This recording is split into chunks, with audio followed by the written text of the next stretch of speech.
Corona. Vous allez bien? Très bien? Moi aussi. Je vais très bien. Bonjour les enfants. Vous allez bien aussi vous? C'est très bien. Et papa et maman, ils vont bien? Et la maîtresse et la madame? Je sais pas. Bienvenue ici à l'église de Maranteo.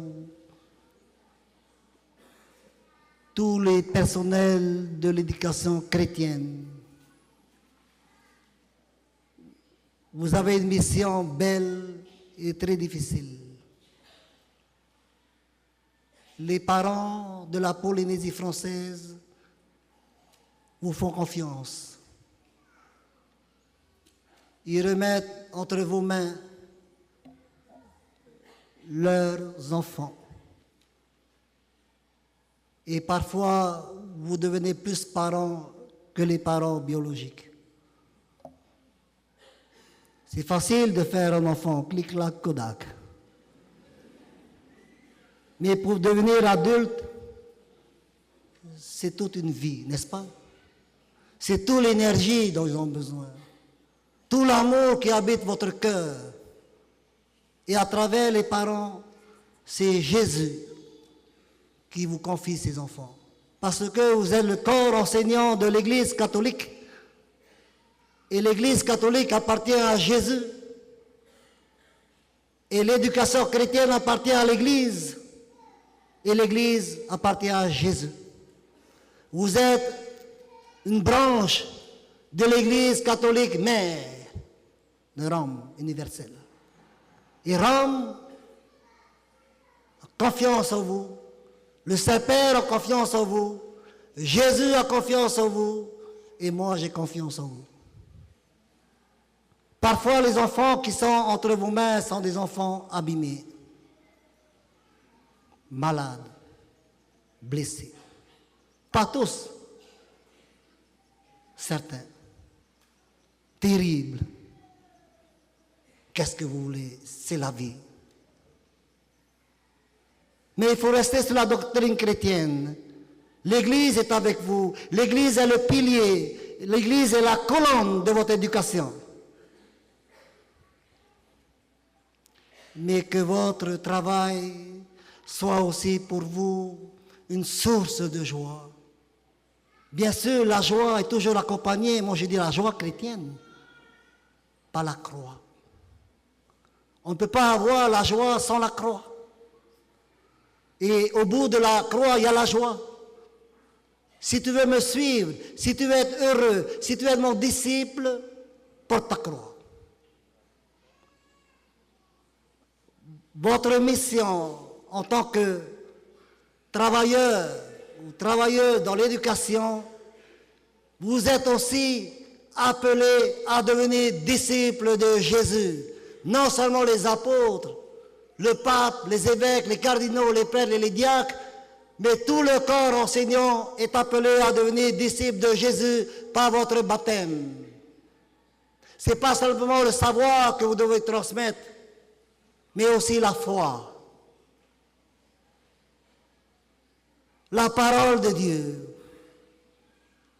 La prière. En tant que chrétien et chrétienne, je suppose que vous priez à la maison, peut-être. La prière, c'est la source. La prière, c'est la force.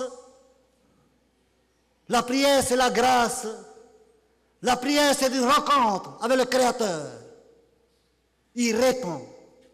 Il descend du ciel. Pas besoin de monter. C'est lui qui descend. Parce qu'il sait que ce n'est pas facile. Efforcez-vous. Disait l'Évangile il y a 2 dimanches. Efforcez-vous, c'est-à-dire, votre travail, c'est un combat. J'ai un ami qui est diacre maintenant. Dans la rue, il rencontre des papas et des mamans. Peut-être sont venus grand-père ou grand-mère. Merci, monsieur, parce que j'étais dans ta classe. Et voilà ce que je fais aujourd'hui. J'ai un bon travail. La récompense, peut-être, ce n'est pas aujourd'hui, mais demain. Vous aurez la récompense de votre énergie, de vos larmes, de vos nuits sans sommeil, peut-être au cauchemar, je ne sais pas. Les enfants du quartier à Outala ne sont pas des anges, sont des petits tout papous. N'est-ce pas? Même chez moi à Faha, c'est pareil. Que des quartiers zoulous, des favelas. Voilà les enfants pauvres, rejetés, que les enfants sont confiés à vous de la part des parents et de la part des parents, de la part de Jésus et l'Église compte sur vous. Le corps enseignant sont appelés à devenir disciples de Jésus. Pas comme nous, mais à votre niveau. J'ai vécu 3 ans au Québec. Je viens de revenir là. Il n'y a plus d'école chrétienne dans tout le Québec. Il n'y a plus. C'est interdit. Il n'y a plus de croix dans les établissements, c'est interdit. Maintenant, ils sont en train de porter plainte contre la cloche à midi. Des catholiques, tout le Québec est catholique. Ils ne savent plus comment faire le signe de la croix, comme ça ou comme ça. Ou comme ça. Ah.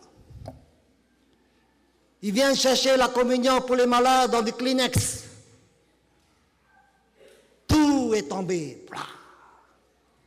Parce qu'il n'y a plus le corps enseignant chrétien, il n'y a plus d'établissement chrétien, et pourtant toute la rue, toutes les rues du Québec, c'est Saint-Hubert, Saint-Gilles, Sainte-Brigitte, tout. Ils viennent communier, merci. Ils ne savent plus comment communier, est-ce qu'il faut dire Amen ou pas, ils ne savent plus, parce que tout est tombé par terre. L'Église a été fondée sur du sable. Sans l'éducation chrétienne, sans l'évangile, sans la parole, sans le catéchisme, on est foutu. Je vous dis la vérité. J'ai eu mal au cœur. J'ai pensé à mon pays, la Polynésie française, tous les jours. Et dans le tabernacle, devant le tabernacle, tous les jours, à moins 30, moins 40, mon chapelet. Tous les jours. Qu'est-ce que pour une qui est à l'église à 7 h du matin? C'est moi. Parce qu'il faut la prière, il faut Jésus. Sans Jésus, on n'est rien du tout, frères et sœurs. Le monde va nulle part sans Jésus. Alors vous avez cette responsabilité, cette belle responsabilité, enfanter l'intelligence, enfanter le savoir, enfanter la liberté d'aimer, de servir. Il faut pousser à l'éducation jusqu'au bout, jusqu'au doctorat, ok. Mais sans le balancier spirituel, la pirogue va chavirer. La vie de cet homme, de cette personne que nous donnons le savoir sans la vie spirituelle, c'est comme une pirogue sans balancier ou sans gouvernail. Oh non, ça tourne comme ça sur lui-même. Dans cette mission que vous avez, que nous avons, moi aussi, c'est un honneur qu'on reçoit de Dieu, de l'Esprit Saint. Vous allez recevoir des récompenses au ciel. 100 fois plus aujourd'hui, demain là, le royaume de Dieu. Tu ne peux pas être disciple de Jésus si tu aimes ton travail plus que Jésus, si tu aimes ton salaire plus que Jésus, si tu aimes ton père, ta mère, ton héritage plus que Jésus, si tu aimes ce pays plus que Jésus, tu ne peux pas être disciple de Jésus. Jésus doit être le numéro 1. Jésus doit être le numéro 1 dans ton cœur et dans ta maison parce que le péché est entré chez nous. Le mal est entré dans nos maisons, dans nos salons par le moyen des réseaux sociaux. Alors nous devons être forts.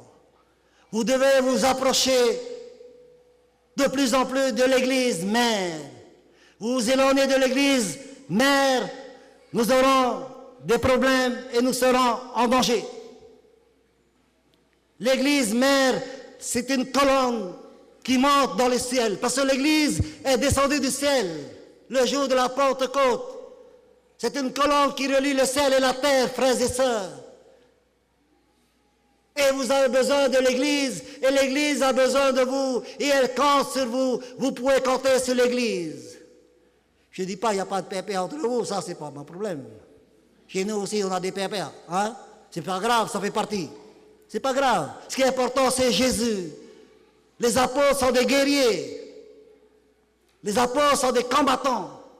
Les apôtres et les disciples de Jésus sont des gens qui, tous les matins, ils se lèvent de bonne heure pour le travail.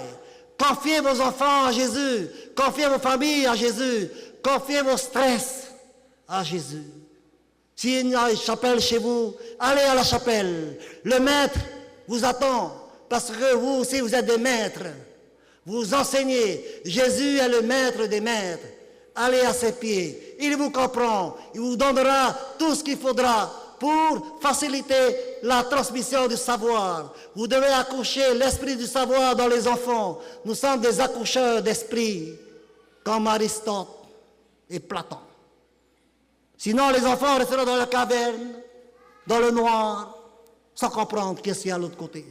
Alors, c'est notre rôle, frères et sœurs. La prière. Tout le monde peut prier, dit Mère Teresa, en tout temps, partout, en tout lieu. On rejoint Dieu. La prière. Ce sont des pauvres enfants qu'on vous confie. Vous devez les faire grandir afin qu'ils deviennent adultes et libres dans ce monde. Citoyens du monde, nous sommes libres. Alors, frères et sœurs, avec la prière de Mère Teresa, c'est la prière de toute l'Église qui vous accompagne, qui vous bénit, qui vous sanctifie. À travers l'Église, la grâce est répandue sur la terre. À chaque Eucharistie, c'est la grâce qui s'est répandue non seulement autour de l'autel, mais dans tout l'univers. Dans toutes les congrégations, dans le monde entier, la puissance de la messe, la puissance de l'Eucharistie est incomparable. Il n'y a pas un deuxième.